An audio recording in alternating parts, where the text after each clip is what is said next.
We're so glad you all joined us, and we're just absolutely tickled pink to have Leslie with us. This is part of the CFMC chat series that we have launched to highlight remarkable people and remarkable organizations throughout Middlesex County that we've had a chance to get to know. For those that were able to join us last month when we talked with Bare Necessities about their work, it was great fun. So we have quite a few of these that we are in the works, and we hope that you will join us for future ones. The Sari A. Rosenbaum Fund for Women and Girls is the fund hosting this event today, and we are just so thrilled to have so many of you here who have been longtime supporters of that fund. It just, including our remarkable guest today, it really means so much to so many women and girls in our footprint. In 2001, 60 remarkable women came together, led by Sari Rosenbaum, Jean Karen, and Patty Vassia, and began discussing how they could not only impact women and girls at that time in Middlesex County, but build for the future generations that would follow them. Thus was born the Sari A. Rosenbaum Fund for Women and Girls. And then they went out and tapped all of their friends and neighbors on the shoulder, which many of you got tapped who are on this call and have been longtime supporters. And you knew that when that call came, this was something that really would mean a lot for generations. And we really appreciate your support. Since the fund was first established in 2002, lots of men and women have come together to continue building it and providing support for great things, including nonprofits throughout our footprint, seeding programs. We hope to have one of those on in the future. You can hear what the results of that early time has been. So thank you again so much. And I'm going to we're really pleased to also, I want to give her a big shout out because I know she just joined us. Kathy Probolos is the chair of the Sari Rosenbaum Fund for Women Grants Committee, and she joined us as well today. So thanks for being here. Since the first round of grants were awarded, you have helped to provide $290,000 in funding for programs for women and girls in our footprint, and we really appreciate that. It has made an incredible difference, and we're going to have a lot of fun over the coming year meeting more and more of your grantees, and so you can hear and see the work that you have made possible. And that brings us to our guest speaker today, because in celebrating the Fund for Women and Girls, we always celebrate remarkable women. And we are joined by a remarkable woman today. And we're so thrilled to have Leslie with us. And I'm going to turn it over to my colleague, Laura Souza, who will give Leslie her intro and then get us going with a great conversation. Laura? Yes, thank you. Thank you. Welcome, everybody. We are so excited to welcome Leslie, a remarkable woman for so many reasons. One, she creates science poetry through hands-on learning experiences and humor. I'm just so excited about that. She works with illustrators to have her poetry collections illustrated, and each collection explores something different, from birds to entire ecosystems to even the human anatomy. Leslie has also received a number of awards for her work and is a 2022 Nutmeg nominee for her book, Superlative Birds, that you can see my little tabs in there because I have some of my favorites that we'll be hearing later this session. And then lastly, but certainly not least, like Thayer was saying, we are just so incredibly thankful for Leslie's ongoing commitment to women and girls throughout Middlesex County and her support of the Sari A. Rosenbaum Fund for Women and Girls. So please join me in a warm welcome to Leslie. Leslie, thank you for joining us. Thank you so much. It's so much fun to be here. And of course, among all of these tremendous friends, and I'm sure also supporters of the Fund for Women and Girls. And of course, my husband, Reuben Hirsch, is my co-supporter of the Fund for Women and Girls. So it's not me by myself. Oh, well, thank you for giving him that shout out. Of course, we are grateful. Not watching, but I hope I get credit for it anyway. We're recording it, Leslie, so you can replay this section for him, and right there. And that it is very true. Reuben is a longtime supporter, so we need to give him his shout out too. Right. Wonderful. Well, why don't we just jump right in? because I think many of us are just curious and want to know what the inspiration is for you behind your poetry. How do you do it? And, what sparks it? Do you just see an animal and then you get inspiration, or where does it come from? Okay, well, each book is really different. And I'll say, some people may have heard me say this before, but my inspiration for poetry in general was my fourth grade teacher. So any educators out there, you make such a big difference. And whether you're an environmental educator or a traditional school teacher, my fourth grade teacher loved poetry, and she instilled in me a love of poetry. And I've been writing poems ever since, but I didn't really think about, I was already writing for children and didn't really think about writing poetry for children, but I wrote poetry just for fun and for my own emotion and that kind of thing until I took a course, because I studied science. Right. So I have a master's in science, and I'm a lifelong learner. So I took a course called The Way Bugs Work. The Way Bugs Work? The Way Bugs Work. Okay, I heard you right. At Cornell University, they have a wonderful Cornell Adult University. You can go up and stay at Cornell for a week. You live in the dorms and you take some immersion course that you love. And so I took all the field ecology courses and this entomology class, The Way Bugs Work. I thought they were so fascinating. I hadn't really known anything about that. And then I thought about how insects are this great little package of adaptations and how they hide from their predators or how they attack their own prey. And then a poem is this great little package of words. And I had already been writing poetry. So I thought, what would happen if I put them both together? So that's really how I became a science poet. That was sort of the beginning of all of that. My second book is about sea creatures. So that was a natural. After the ton of research that I did for the insect book, I knew a little bit more. So I started adding more layers of complexity to the oceanography book and took it from the sea surface to the sea floor and tried to hit all of the major groups of different kinds of sea creatures. And then,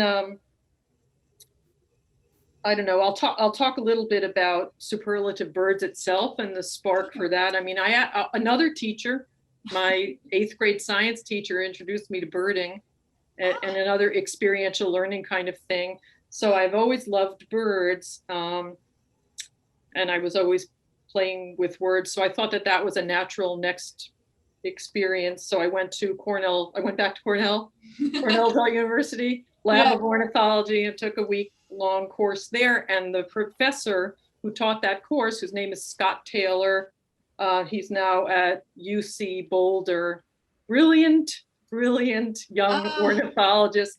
And I asked everybody, like, what do you think is the best bird? Because I already had the idea for the title. And some of it is me with my wordplay.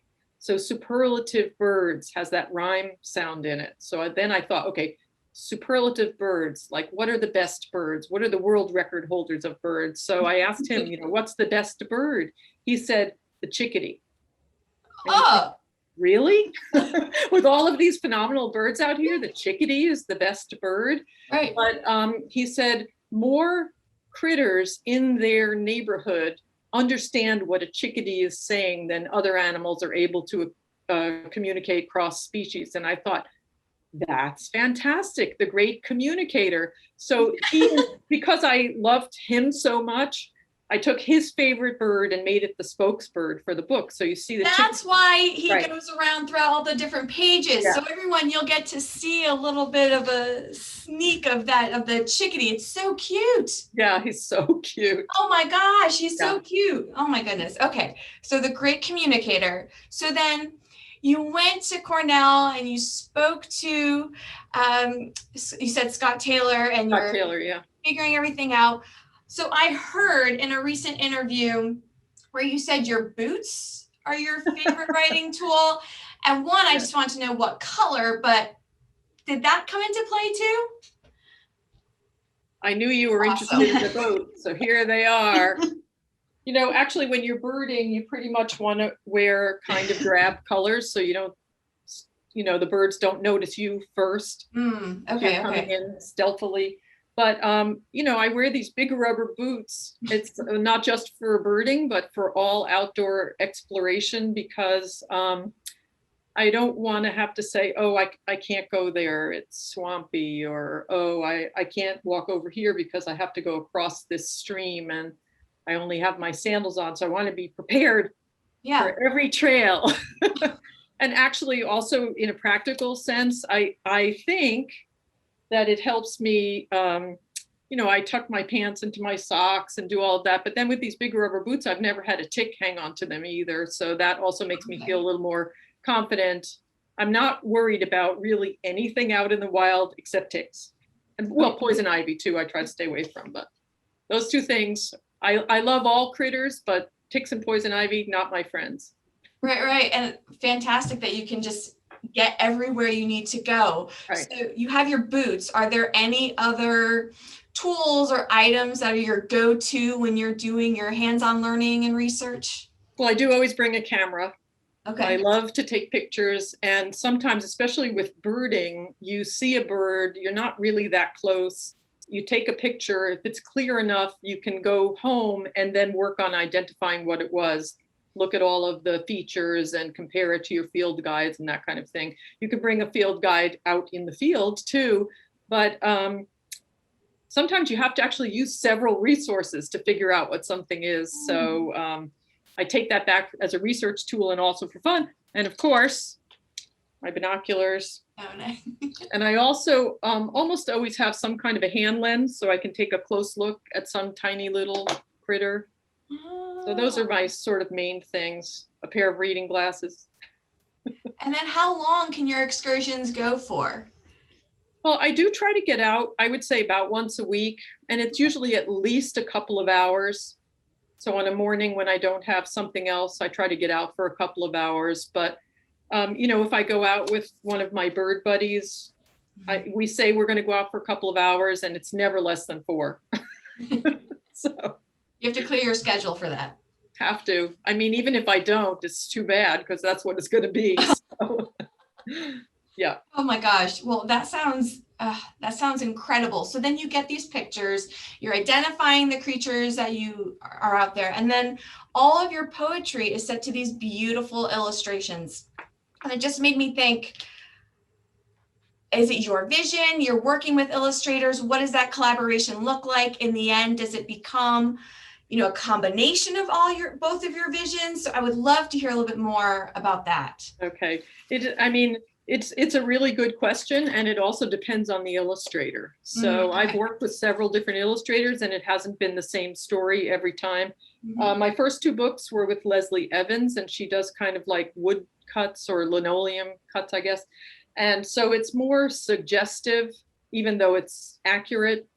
And I sent her a lot of photographs, but she did a lot of research on her own. Sure. Every book has gotten more complicated. So we've really gotten to the point where the illustrations, when you illustrate poetry, it can be more suggestive than actually illustrative, but that's not true of mine, because some of it you really want to illustrate the concept that's in the poem because it's really complicated science. So it just adds another layer. You know, I have notes along with my poems. There's like a science note along with every poem, and then you have the poem itself, and then you have the illustration, and those all have pieces of information that bolster each other. This is Superlative Birds was my second book with Robert McGank.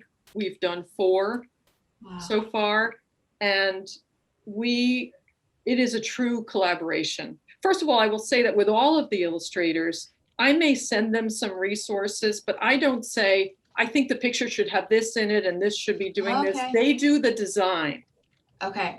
I give them the resources to know what the critter that we're talking about actually looks like, because sometimes it could be so specific of that species that you have to make sure that they know the genus and species, and you know. Yeah. And you think you know what a spider looks like, but then it gets pretty tricky. So we go back and forth, and Robert actually does all digital illustrations. So sometimes he'll send something and I'll be thinking, I wonder if he could do something else. And I'll start to send him a note and boom, another version will come back. It's like he's read my mind. We can go back and forth like this 6 times in a day. And he's always ahead of me.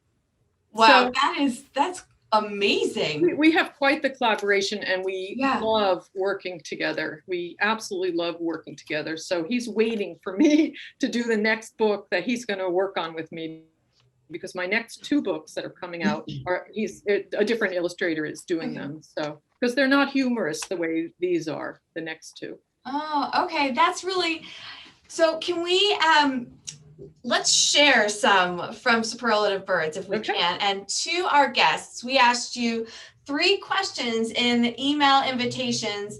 We promised answers would be revealed today, so let's get to it. But again, before we start, I do need to thank Leslie for sending these beautiful spreads for us so that we could see the pages of her books. So what you're going to see is the poem, the science notes that she just mentioned that she puts in, and then the beautiful illustration, of Robert McGank. So here we go. So the first one, Leslie, let's jump right in. We're all curious, which bird has the most accurate hearing? Okay, well, you have the answer. Oops. There we go. There we go. The answer right here, barn owl papa. So owls, I learned this when I was at Cornell, that many owls, not every owl, but many owls, especially the night flying owls, have asymmetric ears. So one ear is higher than the other, and that helps them sort of pinpoint what they're hearing. And barn owls can hear, here's an example of a vole under the snow. They can hear the vole under the snow and hunt for it to feed their chicks, because they nest pretty early, and they could, in the north, there could be still snow on the ground and that kind of thing. So I thought that was pretty fascinating. And I will say also about this form of poetry, which is really fun. It's called cumulative verse or diminishing verse. I kind of love this. It's like putting a puzzle together to write this poem, because the end sound in each line, you'll see in the first 3 lines, air, hair, and share. So you take the sound air and then you add the H to it for hair, and then you add the S, so then you get share. So that's cumulative, and then diminishing is just the opposite. So sheer, hear, and ear. So I'll read this, and you can see here's the chickadee saying, some other night hunting owls have uneven ears and extra sharp hearing, but most birds don't, because that is, the chickadee has got this little mystery going on in the book of what are the things that most birds have that no other animal has. So that's a mystery you have to solve as you're reading through the book. What makes a bird is kind of the overall, but then this other layer is, what do birds have that no other animal has? Right. Oh, interesting. It's not good hearing. I'll just tell that right now. Thanks. So this is barn owl papa. Silent wings brush nighttime air. Be wary, lemming, vole, and hare. Owlets need their growing share. Papa swoops, a downward sheer, toward rustlings only barn owls hear. He hunts by supersonic ear. Thank you for the explanation too about the poem with cumulative and diminishing. I don't know about any of our other guests, but when you said that and pointed it out and then you read it, it just clicked for me and I got chills. It was just so beautiful. Thank you. Okay, so our other question we had was, which bird has the longest toes? Okay. There it is. Yay. So this is poem is called Walk on Water.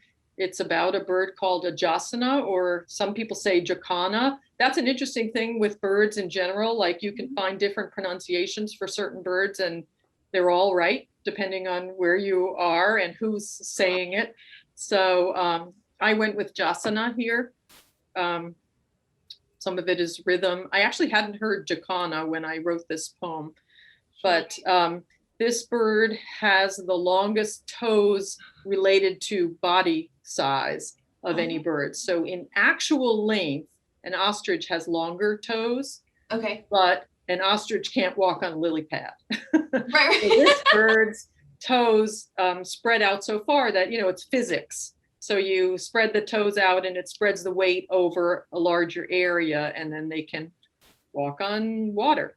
Oh. And actually it was really fun when I was working on this poem. I was trying to figure out like how long would an ostrich's toes have to be in order to, and you just couldn't do it. But I had a physics teacher helping me with that. Yeah. He loved it because he wanted to do all the math and let's try it this way. Let's try it this way. But I don't remember figure it out. I think we did figure it out, but there's so many different ways to ask that question. So is it weight? Is it height? There's just a lot of different things. So in the end, we decided too many variables. But what a fun thought experiment too, right? Yeah. That's really fun. I do a lot of stuff like that when I'm working on these poems because I know kids ask fabulous questions and you want to be able to at least approximate an answer or point them in the right direction to find the answer themselves. So this is Walk on Water. Okay. And this is actually a poem form called a soledad. And sometimes I tried to pick a poem form that went along with where the bird's habitat is. So these birds are found in Central and South America. So it's a Spanish poem form. Oh, great. The jasana splays spindly toes, skip trots across broad lily pads, picks tasty insects as it goes. Young jasanas kept warm by dad, tuck under wing with trailing toes, too long to fit, but still not bad. And of course the chickadee says, how long are your toes? So this is one of the poems that I can do with really young kids. Sometimes in school visits, I meet with kids that are really younger than the reading level of the book, but you can do all kinds of fun hand motions and, make the toes with your fingers and pick the tasty insects with your beak. So. I love the baby jasana and the parent like that. It's so, oh my gosh. Cute, right? It's so cute. Robert just does amazing illustrations. And here, he knew that Amphibian Acrobats was coming next. So you can see he put a frog in there. He put a frog in our leaf litter critters, which was the first one we did together. And it's just really fun. And it sort of reinforces how, in an ecosystem, all of these things are connected anyway. So. Yes. Okay. So now the one that kind of blew my mind the most was which bird is the smelliest, because I didn't know this bird existed until I read your book, and now it's forever stuck in my mind. Well, I didn't know it existed either until I did the research, and this one was purely like reading about all kinds of wacky, crazy birds. And when I came across this, I had to write about it because I love things that are a little gross, and that's my sense of humor. And the kids that are in, my reading level really love it too. So we matched that way.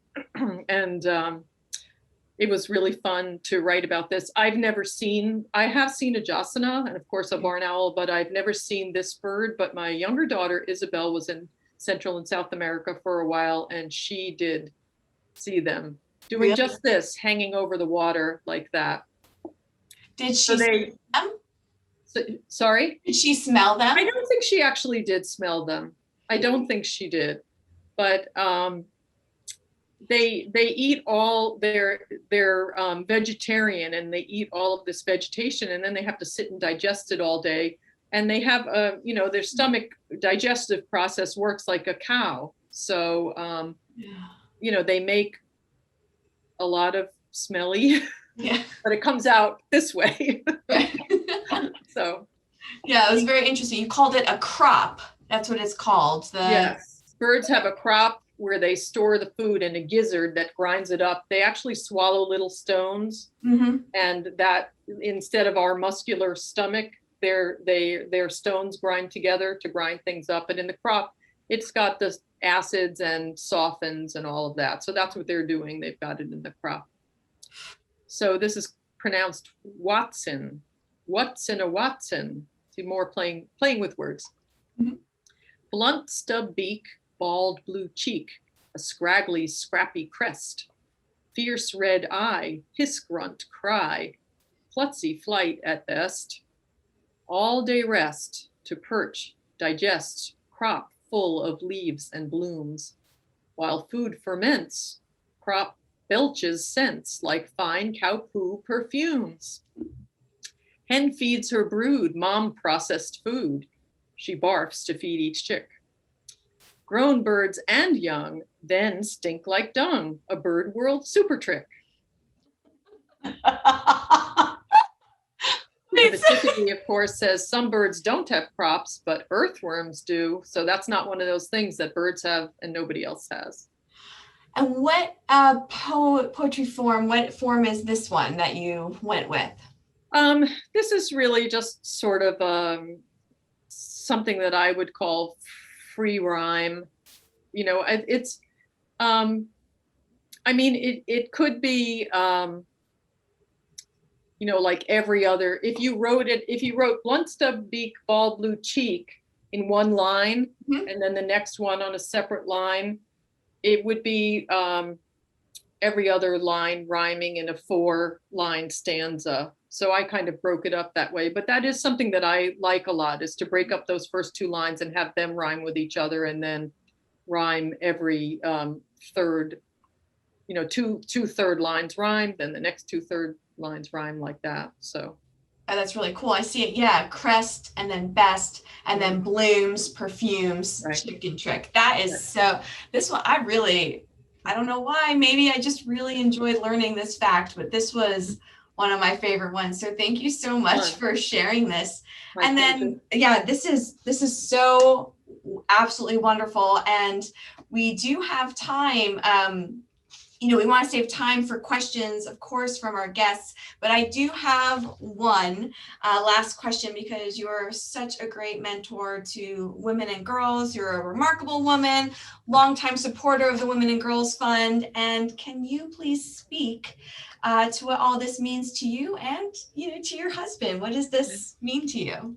Well, first of all, as I mentioned, we have 2 daughters and, you know, we do want girls and young women to feel the world is their oyster and that they can do whatever they want to do, and that, you know, there will be these opportunities and no barriers. And I won't say that I felt barriers growing up. I mean, my parents were really pretty supportive of us doing whatever we wanted to do as well. But I think we still know the statistics that, you know, women don't earn as much as men. Women in the sciences still have real problems, you know, working with colleagues, getting recognition, having opportunities. And even in my own work as a science poetry writer, I can't even begin to tell you how many times people say to me, "Well, you write boy books." Wow. 2021, people still say, well, nobody has said that to me this year. I will say it's still early, but nobody has said it yet. But it's continual. And I say, no, I'm writing about what I'm interested in, and I'm a girl.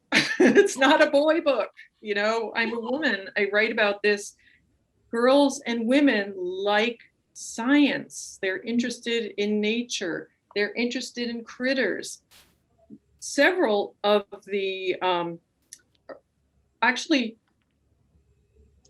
the 2 top arachnologists I know are women. You know, from when I wrote Spy Coup, the person who sparked that book is a woman entomologist. But still, people will say that boy book thing. Wow. So, you know, there's still work to do in that regard. And I am just really happy to, and Ruben is too, to be supporters in our local community of programs that help women and girls have every opportunity. Well, thank you. That is so wonderful. You're hitting upon so many different levels. And oh, this has been, I mean, I've just greatly enjoyed having this conversation with you, but I'm going to open it up to our guests. And if anyone has a question for Leslie, Please feel free to unmute yourself, raise your hand, or put it in the chat, whatever is easiest for you. Update. Yes, we have Alice. We planted Yes, her. Yeah, our audience plant. Go ahead, Alice. So how many other books are you working on and what's next? Okay. Thank you so much. Next year's book is called Serengeti Plains of Grass. Woo! And it's a whole ecosystem book that takes readers from the grass through the great herbivore migration up through the other herbivores, and then the predators, and then the recyclers in the Serengeti Plain during the rainy season when they migrate down into the southern shortgrass plain. So there, again, there's a lot of layers, but this book, it's not funny. I call it reverential. And each 4-line stanza, which is all there is on a page, and maybe a tiny little science note, not like these, textbook things that I write sometimes on the pages. It's all the same form of poetry based on a Swahili form of poetry. So I kind of adapted it into English. And so each 4-line stanza ends with the word grass, because the whole ecosystem is based on the grass, and they're all connected together, and none of it is true rhyme. It's all kind of an off rhyme, which in my ear sounded a lot like the way the Swahili words rhymed in Kiswahili language. So I'm really looking forward to that. It's being illustrated by an amazing illustrator named Becca Statlander, and she's doing some kind of mix of gouache and, I want to say, watercolor pastel. I don't really know the medium that she uses, but it's gorgeous. It's going to be a full-size picture book. Each spread is just one little stanza, maybe a little note, and this big view of the Serengeti or these beautiful animals. And then there is an introductory narrative note, and then there's a lot of back matter, which I do in all of my books. I have back matter to explain more of the science if you want to read further. I have the species names, which ones are endangered, how you can help the Serengeti. All of my books after the very first science poetry book kind of have an ecology message, because the world is changing before our eyes, and we need to do everything we can to help preserve Earth. So yeah, I'm really looking forward to that. We're just kind of putting the artwork together with the words now, so we have some more work to do, but hopefully, I think it will go to the printer maybe July or something like that. So it's very close. And fingers and toes all crossed. The book that went to acquisitions today is about the Galapagos. Same kind of thing, a whole ecosystem book. It's not all the same form of poetry. Some of it is a little humorous, because I was lucky enough to get to go to the Galapagos, and you have these, part of the amazing thing that happens there is you have these up close and personal experiences with animals, and you can't really write a serious poem about a sea lion pup. They're just too cute and funny.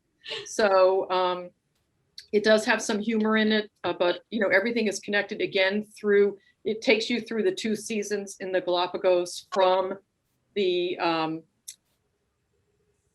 phytoplankton in the sea, and it also mixes land and sea. So it's really complicated, but phytoplankton, and then the cactus on land that are sort of the base of those ecosystems, and then the animals as you move up through the food web, and how they connect land to sea, and the seasons, and what happens when the seasons don't change the way they should, which is something that happens in the Galapagos. They have this season called El Nino, where one season will last longer than it should. And one of those events favors the land animals, the other one favors the sea animals.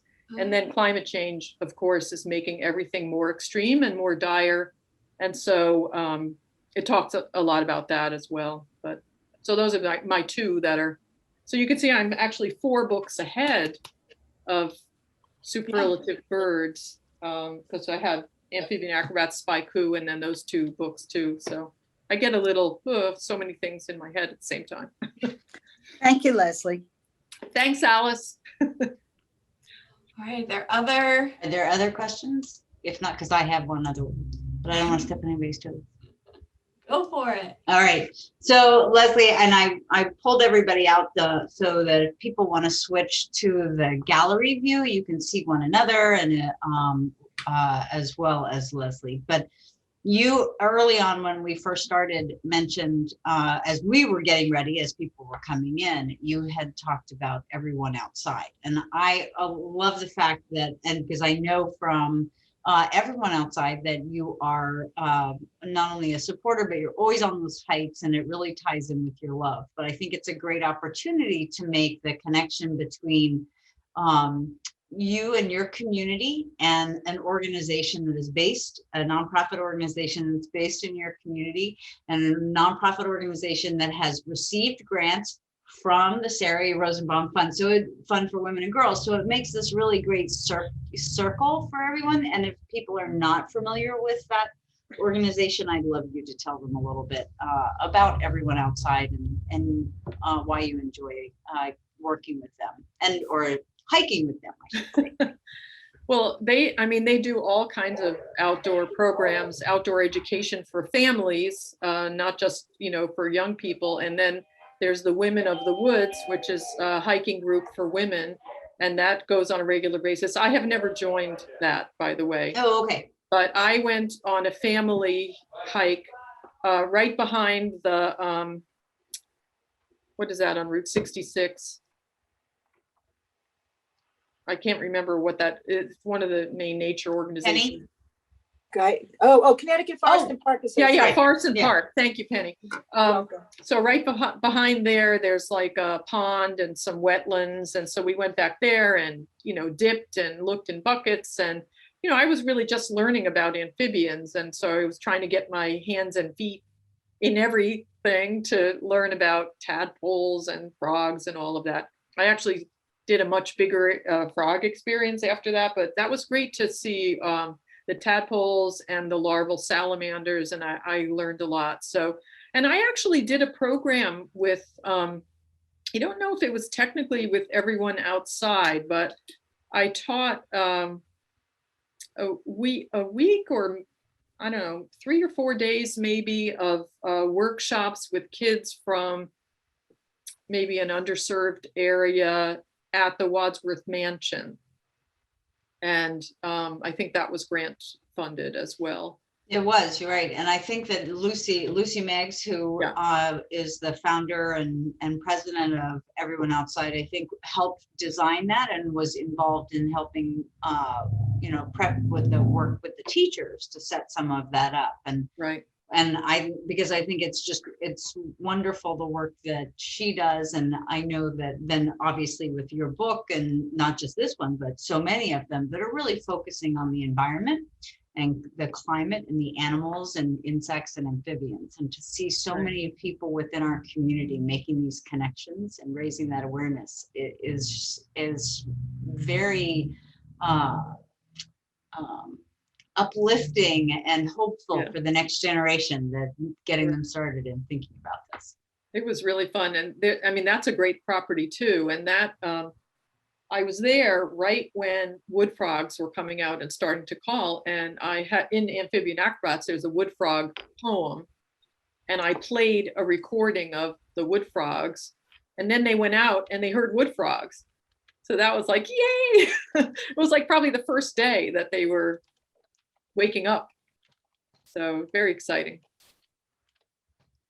Does anyone else, I have another question, but does anyone else have questions that may have come up? Okay, well, I'm going to ask mine, because a lot of your work is outdoors with your research, hands-on, and then writing at home. But I was just curious about how the pandemic may have shifted some of that, or has it allowed you a little more time to, you have all these books, you have a lot in the queue right now. So I wonder if anything dealt with that. Yeah. Well, my writing life is really at home.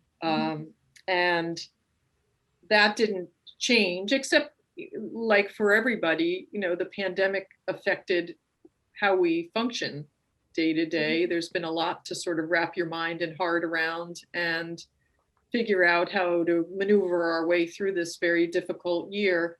So I won't say it didn't impact me at all. It's hard to do creative work when you're worried and not sure how things are going to turn out and whatever. But I do a lot of school visiting. And I do a lot of traveling to conferences to speak with teachers and librarians and other writers. And so, of course, all of that came to a screeching halt. But then we got pretty good at Zoom visits. So, I worked hard on developing that kind of a program I was already doing virtual visits, but it's different when everybody's together in a classroom. Initially, I was doing a lot of Zoom visits where everybody was at home. And you have to, work hard to have kids be involved when you're on Zoom. So I probably talk really loud, but I also try to, get them doing things, writing things down, making sketches. I'm not an artist, but I do sketches in my field journals. So I talk a lot about field journaling and how you learn about nature that way. And I encourage kids, I show them my journals. Some of the drawings are quite detailed because I might be looking under a microscope for hours. And then sometimes it's just a quick sketch in the field and it doesn't look anything like the critter, but you have maybe the bill looks like that bird. And so then you can remind yourself to, what it was and to go look at it. So I encourage them. They don't have to be artists everybody is an artist, but you don't have to be a professional in order to keep your field journal. And it's another great way to take in information and put it out. And so, I've done a lot of that kind of thing, more Zooming. I do miss meeting. Of course, I miss being in person with kids. It's very different. We all know, we were talking about this before we started that, we've seen our friends on Zoom. I've been meeting with my writers group, which I meet with in person in normal times every 2 weeks, where we share what we've been writing and give each other feedback. It's a very important part of my writing life. But we've been meeting on Zoom weekly for a lot of moral support and also to share work. It's not the same as meeting in person. And just this last week or two, now that we're vaccinated and we can see a friend and give them a hug, it's so different. Yeah. You can really see what we've missed. And even though I don't always hug all of the hundreds of kids I might see in a school visit, no matter how much they want to and I want to. It's being in person is just a very different thing. So I do miss that. And I'm looking forward to doing some things in person. I think it's going to start up. As I shared, I have an outside program in the summer with Russell Library. And then I have an outside / indoor program with an after school library in the fall. And I think it will start up from there. But, we all have to sort of gauge our own comfort level with big indoor meetings. If people are starting to do that, we'll have to see. We always have to take the gauge of how the virus is going and how everybody's doing. So. Yeah, thank you. Thank you so much for sharing. And thank you so much. This has been so much fun. And I loved hearing your poetry. And I see the smiles of our guests too. And it's been just a wonderful hour with you. And we just have a couple more things and some information before we close. So I am going to just give it over to Thayer right now. Thank you so much, and everyone, and thank you so much, Leslie. This has been such great fun. We are huge fans of your books here, and have always had Superlative Birds on the shelf, and we sneak it out. And before COVID, when we had children and come and visit, when their parents stopped by for things, there was always something. So we look forward to your new ones because we can add them to our library. Really quickly, if for those that maybe are new to us, so you're invited in. If you would like more information about the Sari A. Rosenbaum Fund for Women and Girls, Laura's going to post that link in the chat. And if you're on a computer and you hover over your screen, the chat icon is down at the bottom. If you're on an iPad and you touch the three little ellipses in the upper corner, it'll drop down. You can select chat for those that may not know how to locate it, may not be used to that. The other thing, if you'd like more information about the Sari Rosenbaum Fund for Women and Girls or the Community Foundation in general and what we do and how we connect the dots in the community, Laura is also going to post the link to our general email address, which is info, I-N-F-O, at middlesexcountycf.org. And please feel free to reach out. You can always give us a call too. We're happy to chat. If you would like more information, we'll definitely get back to you. And then, of course, we encourage all of you to follow along with Leslie and keep up to date with everything that she's going on. And so Laura's going to drop her website in the chat as well, because there's great things out on Leslie's website. If you haven't been there, we encourage you to go check it out. It's a lot of fun. So we also let you know when in your evite that you received to today's event that we had a little bit of a surprise for everyone as we closed everything out. And I think, Laura, have you got it ready over there? Yeah, it's right here. So we have 2 women-owned businesses in Middlesex County that we are going to be, they're just so generous and lovely. And we have the Lark Gift Shop in Chester that we're going to pull one of your names out for a $50 gift card. So let me do that. I can't look. Okay, so this is for the Lark Gift Shop in Chester. I think I've got one. I do. All right. So Susan Smith, are you still with us today? She is. She's there. She's muted, but yay, Susan. And then our second gift certificate is to 8 Mile Meadow Bakery in Deep River. Not looking, just mixing them up here. Okay, here we go. Okay, so I may say your name incorrectly, but she is also muted and with no video. But Ellen Savard, are you there? Yes, here. All right. Thank you. You're welcome. Congratulations. We will get these out to you. Thank you. You're welcome. All right. Well, I also want to say thank you to everybody for coming and thank you to CFMC for inviting me. This has been really fun and I am a big supporter and just so happy to collaborate on anything together. Thank you.